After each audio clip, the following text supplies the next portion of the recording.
यो देव परमेश्वरः चरत्य अतिथुरूपेण नमस्ते जंगमात्मने। ಪ್ರಾತಸ್ಮರಣೀಯರಾದಂತಹ ಆರಾಧ್ಯ ಜಗದ್ಗುರು ರೇಣುಕಾದಿ ಪಂಚಾಚಾರ್ಯರನ್ನ ಹೃದಯ ಮಂದಿರದಲ್ಲಿ ಸದಾವಕಾಲ ಸ್ಮರಿಸಿ ಎನ್ನ ಆರಾಧ್ಯ ಗುರುದೇವರಾದಂತಹ ಹಿಪ್ಪರಗಿ ಹಿರೇಮಠದ ಕರ್ತೃ ಮಹಾಪುರುಷ ಜಡೇಶಾಂತ ಶಿವಯೋಗಿಯನ್ನ ಹೃದಯ ಮಂದಿರದಲ್ಲಿ ಸದಾವಕಾಲ ಸ್ಮರಿಸಿ ಪವಿತ್ರ ಗ್ರಾಮವಾದಂತಹ ಗಳೂರ್ಗಿಯ ಮಹಾಯೋಗಿ ಸಂತ ಅವಧೂತ ಯುವಯತೀಶನಾದಂತಹ ಲಿಂಗೈಕ್ಯ ರಾಮಲಿಂಗೇಶನನ್ನು ಕೂಡ ಸ್ಮರಣೆ ಮಾಡಿಕೊಂಡು ಆ ರಾಮಲಿಂಗೇಶ ಅವಧೂತರ 37ನೇ ವರ್ಷದ ಪುಣ್ಯಾರಾಧನೆ ಕಾರ್ಯಕ್ರಮ ನಿಮಿತ್ತ ಮಾಡಿಕೊಂಡು 4 ದಿನಗಳ ಪರ್ಯಂತರವಾಗಿ ಅವರ ನೆನಪಿನೊಳಗ ಆಧ್ಯಾತ್ಮಿಕವಾದಂತಹ ಪ್ರವಚನವನ್ನ ಆಲಿಸುವಂತಹ ಒಂದು ಶಿವಯೋಗ. ಇಂತಹ ಗಳೂರ್ಗಿ ಗ್ರಾಮದಲ್ಲಿ ನೆಲೆ ನಿಂತು ಸದಾವಕಾಲ ಭಕ್ತರಿಗೆ ಬೇಡಿದ ಬಯಕೆಗಳನ್ನು ಕೊಡುತ್ತಿರುವಂತಹ ಈ ಗ್ರಾಮದ ಎಲ್ಲ ದೇವಾನುದೇವತೆಗಳಿಗೂ ಕೂಡ ಶರಣುಗಳನ್ನು ಸಮರ್ಪಣೆ ಮಾಡಿ ಹಾಗೂ ಈ ಪ್ರಥಮ ದಿವಸದ ಪ್ರವಚನ ಕಾರ್ಯಕ್ರಮದಲ್ಲಿ ಪಾಲ್ಗೊಂಡು ಆ ರಾಮಲಿಂಗೇಶನ ಭಾವಚಿತ್ರಕ್ಕೆ ಪೂಜೆಯನ್ನ ನೆರವೇರಿಸಿಕೊಟ್ಟಂತಹ ಗ್ರಾಮದ ವೇದಮೂರ್ತಿಗಳಾದಂತಹ ಶಿವಲಿಂಗಯ್ಯ ಸ್ವಾಮಿಯವರೇ,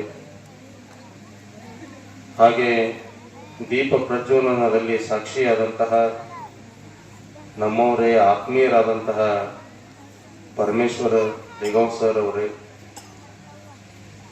ಹಾಗೆ ಈ ಕಾರ್ಯಕ್ರಮದ ಮುಂಚೂಣಿಯಲ್ಲಿ ನಿಂತು ಆ ರಾಮಲಿಂಗ ಶಿವಯೋಗಿಯ ಪುಣ್ಯಾರಾಧನೆ ಕಾರ್ಯಕ್ರಮದ ಸಮಸ್ತ ಸೇವಾ ಭಾಗ್ಯವನ್ನು ಪಡೆದುಕೊಂಡಂತಹ ಹಿರಿಯರು, ಅನುಭವಸ್ಥರು, ಸದಾವಕಾಲ ಧರ್ಮದ ಹಿತಚಿಂತನೆಯನ್ನು ಬಯಸಿ ಸರ್ವರಿಗೂ ಧರ್ಮವಂತರಾಗಿ ಬಾಳರಿ ಅಂತ ಹೇಳಿ ಸಂದೇಶವನ್ನು ಕೊಡುತ್ತಿರುವಂತಹ ಶ್ರೀ ಶರಣು ಸರ್ ಕೊಟ್ಟಿಗೆ ಅವರೇ, ಹಾಗೂ ದಾಸೋಹ ಸೇವೆಯನ್ನು ಗೈಯುತ್ತಿರುವಂತಹ ವಹೀದ್ ಶೇಖ್ ಅವರೇ, ಹಾಗೂ ಈ ಪ್ರಥಮ ದಿವಸದ ಪ್ರವಚನದಲ್ಲಿ ನಮ್ಮೊಂದಿಗೆ ನಾದ ಸುನಾದ ನಿನಾದಗಳ ಮೂಲಕ ಸಪ್ತಸ್ವರಗಳ ಗಾನ ಸುಧೆಯನ್ನು ಹೊರಡಿಸಲಿಕ್ಕಾಗಿ ಬಂದಂತಹ ನಾಗರಾಜ್ ಕಾರ್ಬಾಸ್ಗಿ ಗವಾಯಿಗಳವರೇ, ತಬಲಾ ಮಾಂತ್ರಿಕರಾದಂತಹ ಪದ್ಮರಾಜ್ ಹೆರೂರವರೇ, ಹಾಗೆ ಗಳೂರ್ಗಿ ಗ್ರಾಮದ ಈ ಆಧ್ಯಾತ್ಮದ ಒಡಲೊಳಗೆ ತಾವೆಲ್ಲ ತಮ್ಮ ಅಮೂಲ್ಯವಾದಂತಹ ಸಮಯವನ್ನ ಈ ಪ್ರವಚನಕ್ಕಾಗಿ ಮೀಸಲಿಟ್ಟು ಆ ಮಹಾತ್ಮನ ಚರಿತ್ರೆ, ಆಧ್ಯಾತ್ಮದ ನುಡಿಗಳನ್ನು ಕೇಳಲಿಕ್ಕಾಗಿ ಬಂದಂತಹ ಗಳೂರ್ಗಿ ಗ್ರಾಮದ ವಾತ್ಸಲ್ಯ ಮೂರ್ತಿಗಳಾದಂತಹ ತಾಯಿಂದರೇ, ಶರಣ ಬಂಧುಗಳೇ, ಮುದ್ದು ಮಕ್ಕಳೇ, ಯುವಕರೇ, ಹಿರಿಯರೇ, ಹಾಗೆ ಇಲ್ಲಿ ಸೇವೆಯನ್ನು ಮಾಡುತ್ತಿರುವಂತಹ ಎಲ್ಲಾ ಸೇವಾಸಕ್ತರೇ, ನಿಮ್ಮೆಲ್ಲರ ಹೃದಯದಲ್ಲಿದ್ದಂತಹ ಆ ಶಿವಜ್ಯೋತಿಗೆ ಅನಂತ ಅನಂತ ಶರಣುಗಳು.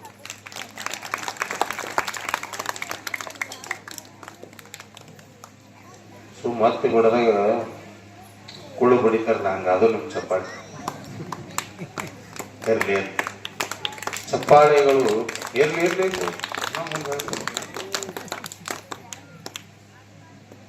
ಚಪ್ಪಾಳೆಗಳು ಯಾವಾಗ ಬಾರಿಸ್ಬೇಕನ್ನಂಥದ್ದನ್ನ ನಾವು ಕಲ್ತೀವಿ.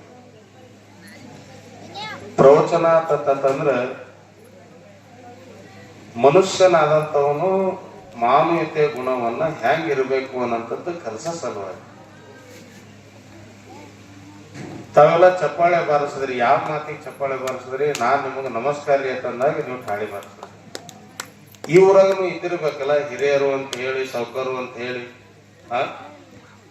ಅದಾರ ಹಿಂಗೆ ಹಿರಿಯರು ದೊಡ್ಡವರು ತಿಳಿದವರು ಮುಂಜಾನೆ ಎದ್ದು ಹೋಗ್ಬೇಕಾದ್ರೆ ಸುರುವಿ ಸಿಕ್ಕಾಗ ನಮಸ್ಕಾರ ರೀ ನೋಡ್ರ, ನಮಸ್ಕಾರ ರೀ ಸಾವ್ಕಾರು ಅಂತಾರೆ.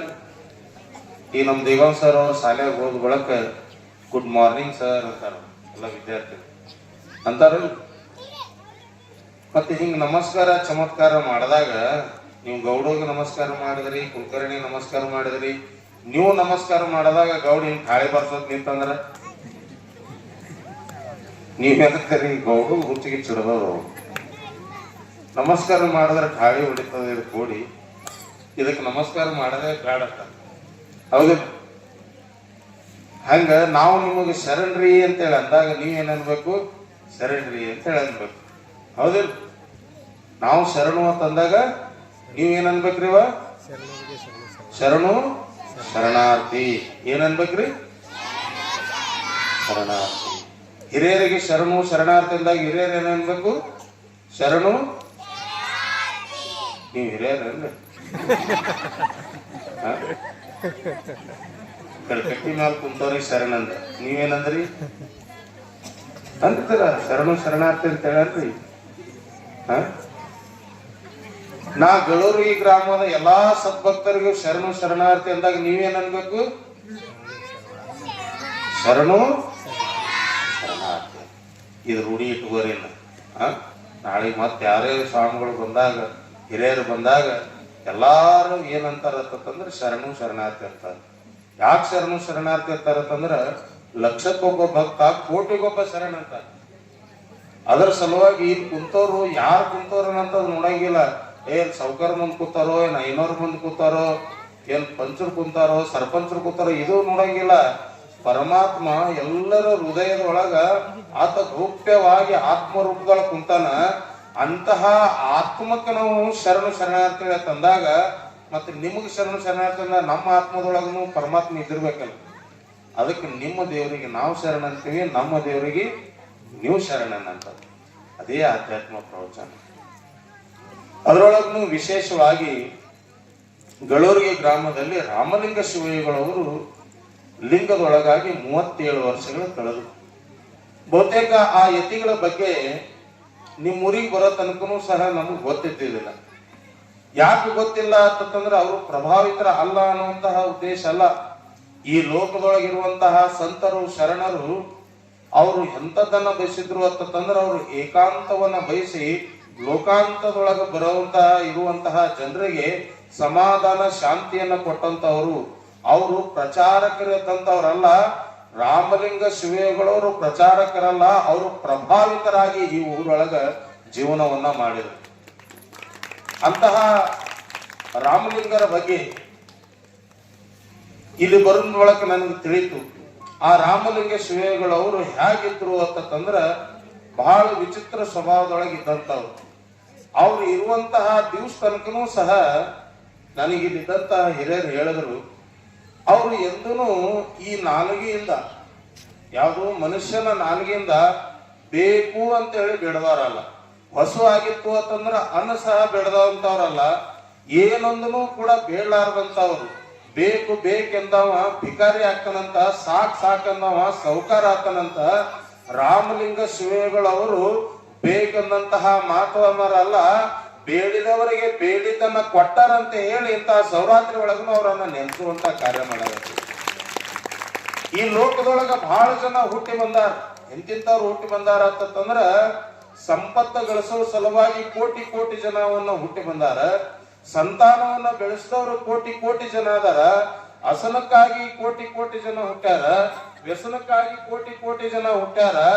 ಎಷ್ಟೋ ದೇಶದವರು ಈಗಾಗಲೇ ನ್ಯೂಕ್ಲಿಯರ್ ಬಾಂಬ್ಗಳನ್ನ ತಯಾರು ಮಾಡಿ ಇಟ್ಕೊಂಡಾರ. ಯಾಕಂತಂದ್ರ ತನ್ನ ಶತ್ರು ರಾಷ್ಟ್ರವನ್ನ ಸಾಯಿಸಬೇಕು, ಖಲಾಸ್ ಮಾಡ್ಬೇಕಂತ ಹೇಳಿ. ಆದ್ರೆ ಒಂದು ಗೊತ್ತಿರ್ಲಿ, ಒಂದೇ ನ್ಯೂಕ್ಲಿಯರ್ ಬಾಂಬ್ ಯಾವುದೇ ಪ್ರಪಂಚದ ಈ ಭೂಮಿ ಮೇಲೆ ಎಲ್ಲೇ ಅದು ಸ್ಫೋಟ ಆದ್ರೂ ಇಡೀ ಜಗತ್ತಿಗೆ ಕಂಟಕದ, ಇಡೀ ಜಗತ್ತಿಗೆ ಕಂಟಕದ. ಚೀನಾದಾಗ ಹುಡ್ತ್ರಿ ಒಂದ್ ಸಣ್ಣ ವೈರಸ್ ಕಣ್ಣಿಗೆ ಕಾಣಿಸಲಾರದು, ಇಲ್ಲಿ ಬಂದ್ ತಟ್ಲಿಲ್ಲ, ಗಳೂರಿಗೆ ಬಂದೈತಿ. ಚೀನಾ ಇಲ್ಲಿಂದ ಎಷ್ಟದ? 17,000 ಕಿಲೋಮೀಟರ್ ಅದ. 17,000 ಕಿಲೋಮೀಟರ್ದಾಗ ಕಣ್ಣಿಗೆ ಕಾಣಿಸಲಾರದು ಒಂದು ರೋಗ ಹುಟ್ಟು ಬಂದ್ರ ಗಳೂರಿಗೆ ಇಡೀ ಭಾರತದ ತುಂಬಾ ಹುಟ್ಟು. ಹಂಗ ಈಗಾಗಲೇ ನ್ಯೂಕ್ಲಿಯರ್ ಬಾಂಬ್ಗಳೇ ನನ್ನ ದೇಶದವ ಅಂತ ಹೇಳಿ ತಯಾರು ಮಾಡಿ ಇಟ್ಕೊಂಡಾರ. ಎದಕ್ ತಯಾರು ಮಾಡ್ಯಾರ ಅಂತಂದ್ರ ಈ ಭೂಮಿಯನ್ನ ಖಲಾಸ್ ಮಾಡ್ಬೇಕಂತೆ. ಭೂಮಿಯನ್ನ ಖಲಾಸ್ ಮಾಡ್ಬೇಕಂತ ಹೇಳಿ ಎಷ್ಟಿತ್ರಿ ಭೂಮಿ? ಇದೇ ಭೂಮಿ ಮೇಲ ಕೃತಯುಗ ಮುಗ್ದದ, ಇದೇ ಭೂಮಿ ಮೇಲ ತ್ರೈತಾಯುಗ ಮುಗ್ದದ, ಇದೇ ಭೂಮಿ ಮೇಲ ದ್ವಾಪರ ಮುಗ್ದದ, ಇದೇ ಭೂಮಿ ಮೇಲ ನಾವು ಜೀವನ ಮಾಡಾಕತ್ತೀವಿ. ಕೃತಯುಗದೊಳಗಿದ್ದಂತಹ ಭೂಮಿ ಈಗ ನಮಗ್ ನೋಡಕ್ ಸಿಗಂಗಿಲ್ಲ. ತ್ರೈತಾಯುಗದಾಗಿದ್ದಂತಹ ಭೂಮಿ ಈಗ ನಮಗ್ ನೋಡಕ್ ಸಿಗಂಗಿಲ್ಲ. ದ್ವಾಪರದಾಗಿದ್ದಂತಹ ಭೂಮಿ ನಮಗ್ ನೋಡಕ್ ಸಿಗಂಗಿಲ್ಲ. ಮತ್ತು ಹೋಯ್ತು ಏನ್ರಿ ಅಂತಂದ್ರೆ ನೀರಾಗ ಹೋಯ್ತು. ಈ ಮುಳಿಯಾದ ಉಳ್ದಿದ್ದೆ ಎಷ್ಟು ಉಳ್ದದಂತಂದ್ರ ಈಗ ಇಷ್ಟ ಉಳ್ದೈತಿ. 75% 75% ನೀರದ, 25% ಭೂಮಿ ಅದ. ಇಷ್ಟಿದ್ದಂತಹ ಭೂಮಿನೂ ಉಳಿಸ್ಕೊಳ್ಳಾರೆ ಈಗ ಬಾಂಬ್ ತಯಾರು ಮಾಡಿಟ್ಟಾರ. ಇದನ್ನ ಖಲಾಸ್ ಮಾಡ್ಬೇಕಂತ ಹೇಳಿ. ಆದ್ರ ಒಂದು ಗೊತ್ತಿರಲಿ, ಈ ದೇಶದೊಳಗ ಈ ಪ್ರಪಂಚದೊಳಗ ಎಷ್ಟು ಜನ ಹುಟ್ಟಿ ಬಂದಾರ ಇದ್ದ ಭೂಮಿಯನ್ನ ಖಲಾಸ್ ಮಾಡ್ಬೇಕಂತದ್ರೊಳಗ ರಾಮಲಿಂಗ ಅವಧೂತರಂತಹ ಶರಣರು ಈ ಭೂಮಿಯನ್ನ ಭೂ ಕೈಲಾಸವನ್ನಾಗಿ ಮಾಡಿಟ್ಟು ಈ ಭೂಮಿಯನ್ನ ರಕ್ಷಣೆಯನ್ನ ಮಾಡಾಗತ್ತಾರ. ಮಹಾತ್ಮರ ಕರ್ತವ್ಯ ಏನಾಗಿತ್ತು ಅಂತಂದ್ರ ಮಾನವ ಜನ್ಮದ ಅರಿವನ್ನ ಕೊಡುವಂತದ್ದಾಗಿತ್ತು. ಮಾನವ ಜನ್ಮ ಎಂತಹ ಮಾನವ ಜನ್ಮ? ಪ್ರಕೃತಿ ನಮಗೆ ಏನನ್ನ ಕೊಡ್ತು ಆ ಪ್ರಕೃತಿ ಹಂಗ ನಾವು ಬದುಕುವಂತಹ ಜೀವನವನ್ನ ಕಲಿಯುವ ಸಲುವಾಗಿ ಈ ಜೀವನವನ್ನ ಕೊಡ. ನಾವು ನಮ್ಮ ಅಂದ ಚಂದಕ್ಕೆ ಇವತ್ ಬಹಳ ಈ ಭೂಮಿಗೆ ಏನೈತಲ್ಲ, ಈ ಭೂಮಿ ಮೇಲಿದ್ದಂತಹ ದನಕರಗಳಿಂದ ಭೂಮಿಗೆ ಲಾಸ್ ಆಗಿಲ್ಲ. ಈ ಭೂಮಿ ಮೇಲಿದ್ದಂತಹ ಗಿಡ ಮರಗಳಿಂದ ಈ ಭೂಮಿಗೆ ಎಂದೂ ಬ್ಯಾಸರ ಬಂದಿಲ್ಲ. ಒಬ್ಬ ಸಂತರು, ಒಬ್ಬ ರಾಮಲಿಂಗ ಶಿವಶರಣರಂತವ್ರು ಲೋಕ ಸಂಚಾರವನ್ನ ಮಾಡಾಗತ್ತಿದ್ರು. ಹಿಂಗ ಲೋಕ ಸಂಚಾರ ಮಾಡ್ತಾ ಮಾಡ್ತಾ ಮಾಡ್ತಾ ಹೋದಾಗ ಬಿಸಿಲು ಹೊತ್ತು ದಣಿವಾಗಿತ್ತು. ಕೆಟ್ಟ ಬಿಸಿಲಾಗ ಹೊಲ ನೋಡಬಾರ್ದಂತಾರ. ಹಿಂಗಾಗಿ ಅವರು ದಣ್ಕೋತ್ ಹೊಂಟಿದ್ರು. ಒಂದು ದಾರಿ ಒಳಗ ಒಂದು ದೊಡ್ಡ ಗಿಡ ಇತ್ತು, ಹುಂಚಿನ ಗಿಡ. ಆ ಗಿಡದ ಕೆಳಗೆ ಹೋಗಿ ವಿರಾಮ ತೊಳಗತ್ತಾರ, ಆರಾಮ್ ಮಾಡಾಗತ್ತಾರ. ಮತ್ತು ಹುಂಚಿನ ಗಿಡದ ಕೆಳಗೆ ಏನಿತ್ತು ಅಂತಂದ್ರ ಮಣ್ಣಿತ್ತು. ಆ ಬಿಸಿಲದಾಗ ಹಿಂಗ ಬರ್ಬೇಕಾದ್ರ ಆ ಭೂಮಿ ಸಂತರ ಕಾಲಾಗ ಏನೂ ಇದ್ದಿದ್ದಿಲ್ಲ, ಬರೆಗಾಲಲ್ಲಿ ಹೊಂಟಿದ್ರು. ಭೂಮಿ ಕುದಿಯಾಗತ್ತಿತ್ತು, ಬಹಳ ಸುಡಾಗತ್ತಿತ್ತು.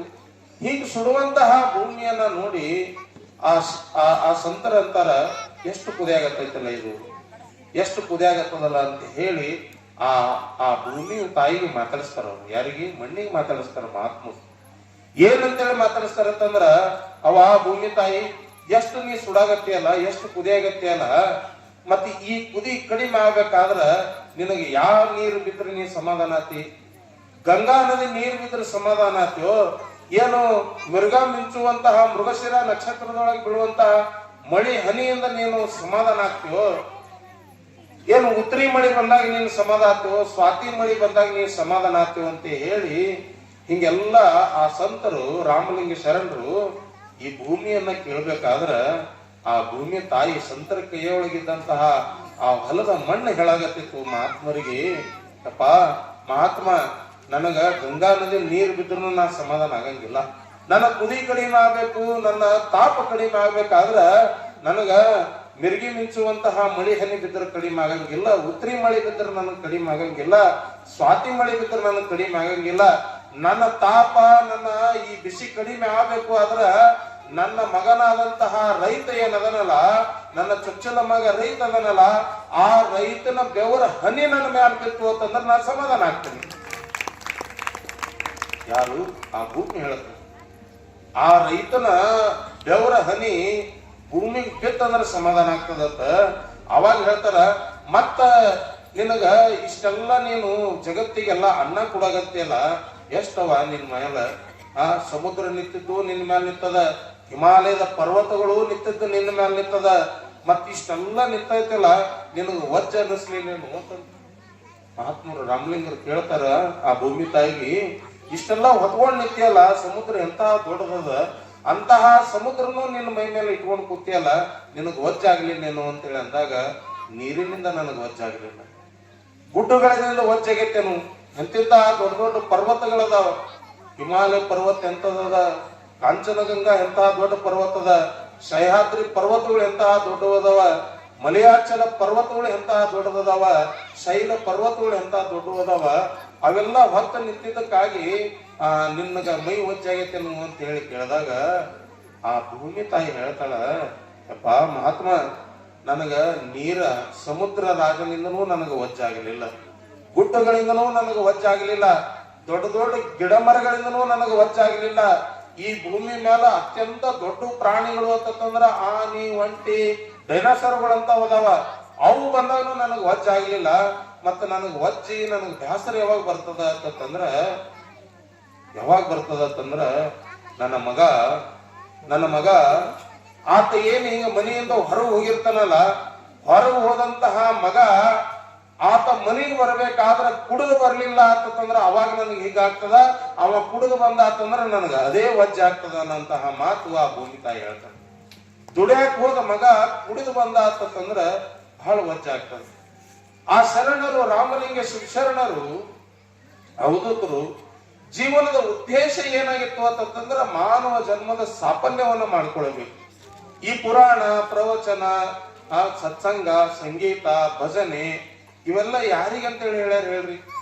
ಏನ್ ಕೇವಲ ನಾವು ಅಷ್ಟೇ ಇದೀವೇನು ಭೂಮಿ ಮೇಲೆ ಹುಟ್ಟಿ ಬಂದಂತಹ ಜೀವರಾಶಿಗಳು ಎಟ್ಟದವ ಅಂತಂದ್ರ ಮನುಷ್ಯನಿಗೊಬ್ಬನಿಗೆ ಬಿಟ್ಟು 83,99,909 ಜೀವರಾಶಿಗಳದಾವ. ಎಷ್ಟ್ರಿ?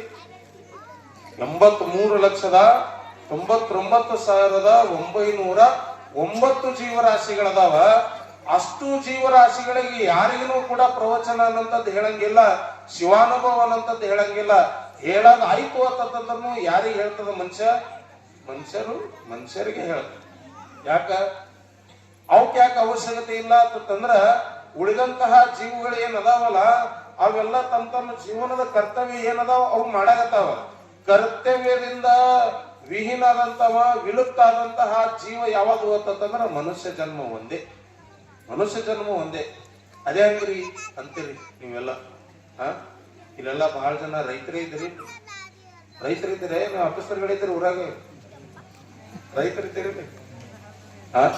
ಈ ರೈತರು ಇದ್ದಂತಾರು ಹೊಲದಾಗ ಎತ್ತುಗಳು ಕಟ್ಟಿರ್ತಾರ, ಹೊರುಗಳು ಕಟ್ಟಿರ್ತೀರಿ, ಆಕಳುಗಳು ಕಟ್ಟಿರ್ತೀರಿ. ಅದ್ರ ಕರ್ತವ್ಯ ಏನೈತಿ? ಆಕಳದು ಚಂದ ಮೈ, ಚಂದ ಉಣದ. ಯಾರು ಕಟ್ಟಿರ್ತಾರ ಅವ್ರಿಗೆ ಮನೆತನಕ ಆಗಷ್ಟ ಹಾಲು ಕೊಡೋದೈತಿ. ಬರೀ ಮನೆತನಕ ಅಷ್ಟೇ ಅಲ್ಲ, ಮನಿನೇ ಒಂದ್ ಆಕಳ ಎಮ್ಮಿ ಮ್ಯಾಲ ನಡೆದಂತ ಎಷ್ಟೋ ಮನೆತನಗಳದಾವ. ಹೀಗೆಲ್ಲ ಅದಾವ. ನಿಮ್ಗ ನಾನು ಕೇಳ್ತೀನಿ, ನೀವು ಸಾಕಿದಂತಹ ಪ್ರಾಣಿಗಳಲ್ಲ ಅವೆಲ್ಲ, ನೀವು ಸಾಕಿದಂತಹ ಪ್ರಾಣಿಗಳು ನಿಮ್ಮ ಜೊತೆಗೆ ಇರ್ತಾವ. ನೀವು ಹಾಕಿದ್ದು ಮೇವೆ ಅವು ತಿಂತಾವ, ನೀವು ಹಾಕಿದ್ದು ಬರಡನೆ ಅವು ತಿಂತಾವ. ಇಷ್ಟೆಲ್ಲ ಗೊತ್ತಿರ್ತದಲ್ಲ ಆ ಪ್ರಾಣಿಗಳಿಗೆ, ಅವಕ್ಕೂ ಗೊತ್ತಿರ್ತದ ನಮಗ್ ಯಾರು ಜೋಪಾನ ಮಾಡಾಕತ್ತಾರ ಅವ್ರಿಗೆ ನಾನು ಹಾಲು ಕೊಡ್ಬೇಕಂತ. ಅವೆಲ್ಲ ನಿಮ್ಮ ಭಾವನೆಗಳ ಅರ್ಥ ಮಾಡ್ಕೋತಾವ. ನೀವು ಬಂದ್ರಿ ಅಂತಂದ್ರೆ ಎದ್ದಿಂದಿರ್ತಾವ, ನೀವು ಬಂದ್ರಿ ಅಂತಂದ್ರೆ ಚಂದ ಗೋಣ ಹಾಕ್ತಾವ ಅಂತಾರ. ನಿಮಗ ಅವ್ರ ಭಾಷೆದಾಗ ಕರ್ದಂಗ್ ಮಾಡ್ತಾವಿಲ್ಲ ಅವೆಲ್ಲ ಮಾಡ್ತಾವಲ್ಲ. ಯಾಕ ನೀವು ಹಣ್ಣು ಕೊಡಾಕತ್ತೀರಿ ಅಂತ ಹೇಳಿ ಮಾಡ್ತಾವ. ನಾನ್ ನಿಮಗೆ ಇಲ್ಲಿ ಕುಂತವ್ರಿಗೆ ಕೇಳ್ತೀನಿ, ಆಕಳ ಹೆಂಗ ಚೀರ್ತದ, ಚೀರ್ ತೋರಿಸ್ ನೋಡ ಒಂದ್ಸಾರಿ. ಯಾವ ಹೆಂಗ್ ಕರಿತೈತಿ? ಅಂಬಾ ಅಂತ ಐತಲ್ಲ.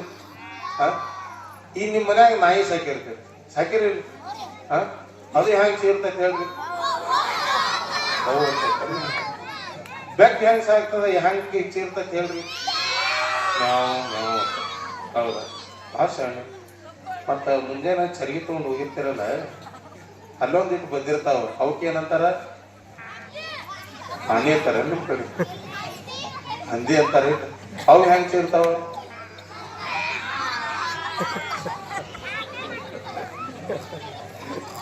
ಅದೆಲ್ಲ ಬರ್ತದ, ಸ್ವಲ್ಪ ನಾಚಾಗತ್ತದ. ಕೂಗಿಲಿ ಹೆಂಗ್ ಕೂಗ್ತದ ಹೇಳ್ರಿ? ಕಾಗಿ ಹೆಂಗ್ ಚೀರ್ತದ ಹೇಳ್ರಿ? ನೋಡಿ, ಕಾಗಿ ಧ್ವನಿ ತೆಗಿ ಅಂದ್ರ ಕಾಗಿ ಧ್ವನಿ ತೆಗಿಯಾಗತ್ತದ. ಯಾಕ್ರಿ? ನಾಯಿ ಧ್ವನಿ ತೆಗಿ ಅಂದ್ರ ನಾಯಿ ಧ್ವನಿ ತೆಗಿಯತ್ರಿ.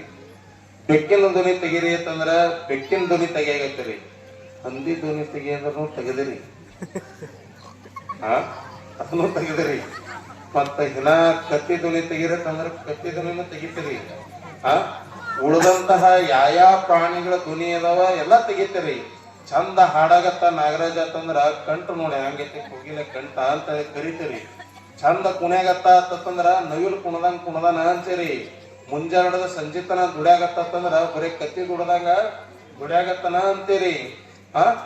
ಯಾವ್ರ ಊರಾಗ ಬಂದ ಅಂತಂದ್ರ ಏನಂತಾರ, ಇವೆಲ್ಲ ನೋಡ್ತಿರಿಲ್ಲ, ಎಲ್ಲ ಟೇಟಸ್ ಅದ್ ಹಿಡಿತಿರ್ತಾರ, ಸಿಂಹಾದ್ರಿ ಸಿಂಹ ಅಂತ ಹೇಳಿ ಸಿಂಹ ಬಂದಂಗ ಬರ್ತಾನ ಅಂತೀರಿ.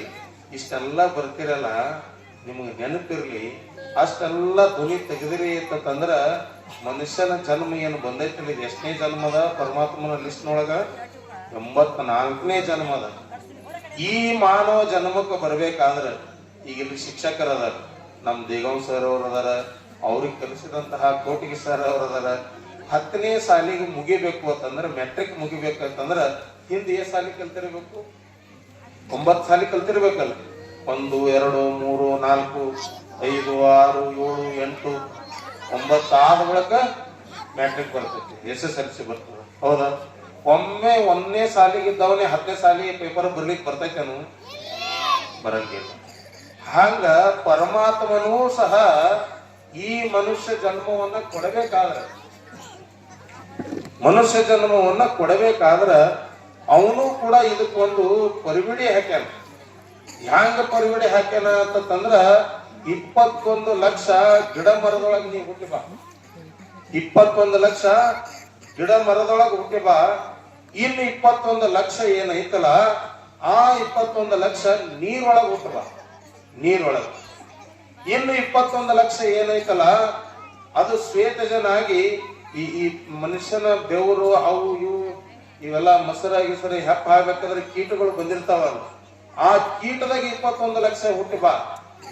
ಇನ್ನು 21 ಲಕ್ಷ ಏನೈತಿ ಪಿಂಡ ರೂಪದೊಳಗೆ ಹುಟ್ಟಿ ಬಾ. ಪಿಂಡ ರೂಪ ಅಂತಂದ್ರ ಆಕಳ ಹೆಂಗಿರ್ತೈತಿ, ಕರುನು ಕೂಡ ಅದೇ ರೀತಿ ಒಳಗೆ ಹುಟ್ಟಿರ್ತದ. ಹೌದಾ? ಅಂಡಜ 21 ಲಕ್ಷ, ಶ್ವೇತಜ 21 ಲಕ್ಷ, ಜರಾಯುಜ 21 ಲಕ್ಷ, ಪಿಂಡಜ 21 ಲಕ್ಷ. ಈ 21 ಲಕ್ಷದ ಪಿಂಡಜ ರೂಪದೊಳಗೆ ಏನೈತಲ್ಲ, ನಾವೆಲ್ಲ ತಿಳ್ಕೊಳ್ರಿ, ಹಿಂದಿನ ಜನ್ಮದಾಗ ನಾವು ಪಿಂಡ ರೂಪದೊಳಗೆ ಹುಟ್ಟಿದ್ವಿ, ಆಕಳಾಗ ಹುಟ್ಟಿದ್ವಿ, ಎತ್ತಾಗ ಹುಟ್ಟಿದ್ವಿ, ಆನೆಯಾಗ ಹುಟ್ಟಿದ್ವಿ, ಗಿಡ ಹುಟ್ಟಿದ್ವಿ, ಅಂಡ ರೂಪದೊಳಗೆ ಹುಟ್ಟಿದ್ವಿ. ಇಟ್ಟೆಲ್ಲ ಹುಟ್ಟಿ ಹುಟ್ಟಿ ಹುಟ್ಟಿ ಆ ಇಡೀ ಜನ್ಮದಾಗ ಕರ್ತವ್ಯ ಯಾವಾಗ ಸ್ವಲ್ಪ ನೆನಪು ಬಂದು ಪಿಂಡಜ ರೂಪದೊಳಗೆ ಬಂದ ಬಳಕ ಅವಾಗ ಅನಿಸ್ತು ಯಾರಿಗೆ, ಈ ಒಳಗಿದ್ದಂತಹ ಆತ್ಮಕ್ಕೆ ಅನಿಸ್ತು, ಯಪ್ಪ ನಾ ಪರಮಾತ್ಮನ ಅಂಶದಿಂದ ಬಂದೇನಿ, ಇನ್ನು ನಾನು ಪರಮಾತ್ಮನ ಕಡೆ ಹೋಗ್ಬೇಕಾದ್ರೆ ಮಾರ್ಗ ಯಾವುದು? ಈಗ ನಾವೆಲ್ಲ ಇಲ್ಲಿ ಕುಂತೇವಿ, ಈಗೆಲ್ಲ ಎಷ್ಟೋ ತನಕ ಕುಂದಿರ್ತೀವಿ, ನಮ್ ಪುರಾಣ ಮುಗಿಯ ತನಕ ಕುಂದಿರ್ತೀವಿ. ಪುರಾಣ ಮುಗಿದ ಬಳಕ ನೀವೆಲ್ಲ ಇಲ್ಲೇ ಇರ್ತೀರ, ಏನು ಹೋಗ್ತೀರಿ? ಎಲ್ಲಿಂದ ಬಂದಿರಿ ನೀವೆಲ್ಲ? ನಿಮ್ ಮನೆಯಿಂದ ಬಂದಿರಿ. ಮತ್ ಈ ಪುರಾಣ ಮುಗಿಸಿದ ಬಳಕ ನಿಮ್ ಮನೆಗೆ ಹೋಗ್ತೀರ, ಮಕ್ಕಳಿಗೆ ಮನೆಯಾಗಿ ಹೋಗ್ತೀರಿ? ನೀವು ನಿಮ್ ಮನೆಗೆ ಹೋಗ್ತೀರಿ. ನಾವು ಇದು ಪುರಾಣ ಮುಗಿಸ್ಕೊಳಕ್ ನಾವು ಎಲ್ಲಿಂದ ಬಂದೇವಿ? ನಾವು ಅಲ್ಲಿಗೆ ಹೋಗ್ತೀವಿ. ಹಂಗ ನಮ್ಮ ಒಳಗಿರುವಂತಹ ಆತ್ಮ ಏನ್ ಅದನ್ನಲ್ಲ, ಅವನು ಕೂಡ ಪರಮಾತ್ಮನ ಮನೆಯಿಂದ ಬಂದಾನ. ಪರಮಾತ್ಮನ ಮನೆಯಿಂದ ಬಂದಂತಹ ಆ ಆತ್ಮ ಪ್ರತಿ ನಿತ್ಯ ಪ್ರತಿ ಕ್ಷಣ ಅದನ್ನೂ ಕೂಡ ನೆನ್ಸಾಗತ್ತದ. ಎಲ್ಲಿ ಹೋಗ್ಬೇಕು ಅಂತಂದ್ರೆ ನನ್ನ ಮನೆಗೆ ಹೋಗ್ಬೇಕಂತ ಹೇಳಿ ಇಷ್ಟು ಪರಮಾತ್ಮ ಇಟ್ಟನಲ್ಲ, ಆ ಪರಮಾತ್ಮನ ಜಾಗಕ್ಕೆ ಹೋಗ್ಬೇಕಾದ್ರೆ ಏನ್ ಮಾಡ್ಬೇಕು ಅಂತಂದ್ರ ಪುಣ್ಯದ ಕೆಲಸ ಮಾಡ್ಬೇಕು. ಪುಣ್ಯದ ಕೆಲಸ ಮಾಡ್ಬೇಕಂತ ಹೇಳಿ ಗಿಡವಾಗಿ ಹುಟ್ಟಿಸಿದಾಗ ಗಿಡ ಅದ್ರ ಪುಣ್ಯದ ಕೆಲಸ ಅದು ಮಾಡಾಗತ್ತು, ನೆಳ ಕೊಡಾಗತ್ತು, ಚಲೋತ್ನಾಗ ಗಾಳಿ ಕೊಡಾಗತ್ತು. ಕೆಟ್ಟ ಗಾಳಿ ತಾನು ನುಂಗಿ ಮಂದಿಗೆ ಮಾತ್ರ ಪವಿತ್ರವಾದಂತ ಆಮ್ಲಜನಕ ಕೊಡಾಗತ್ತು.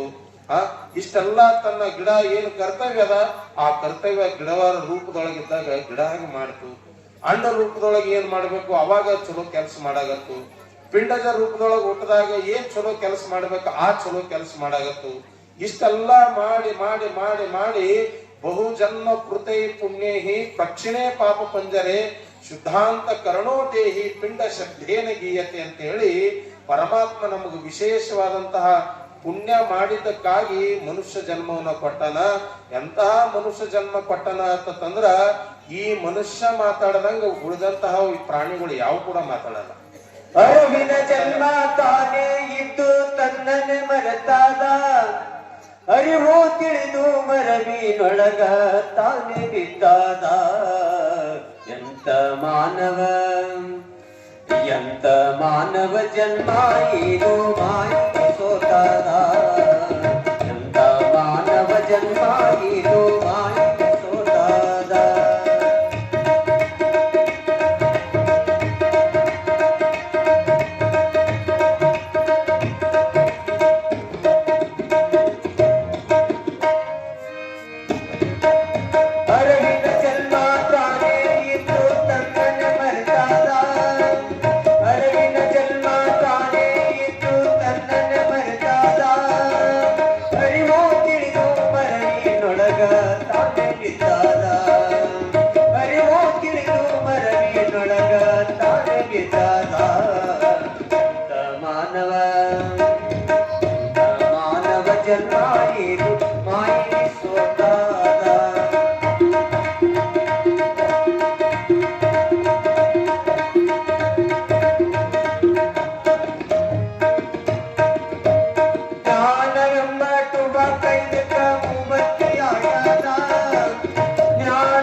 शिव सोम जय नमः पार्वती शिव हर हर महादेव।